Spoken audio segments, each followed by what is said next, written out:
Ik ben Sander Plukaert. Ik ben Jara Alink. En samen zijn wij het gezelschap Alink en Plukaert. En aankomende herfst 2017 gaan wij toeren met onze derde voorstelling As the World Chekhov. Bij Bos Theaterproducties. We pakken altijd een toneelklassieker die we helemaal opknippen en naar onze eigen hand zetten.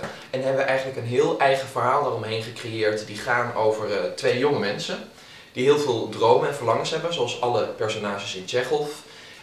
Die allemaal mislukkingen en andere dingen op hun pad krijgen, maar daarmee moeten zien te dealen. Ja, dus wat doe je met de dingen die niet maakbaar zijn in het leven?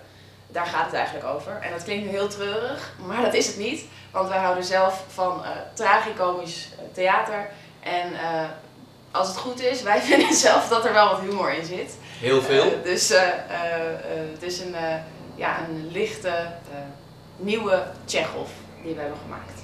Voor u. Dus kom vooral kijken en neem uw hele familie mee. Dan gaan we een hele mooie avond voor u verzorgen. Komen!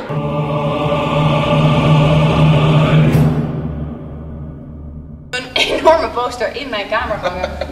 Die schokt dan gewoon van dat haar hoofd van het kamer in. Ik wil dat tussen al die sterren zitten. Nou, zo'n soort vrouwelijke zwapper, weet je wel?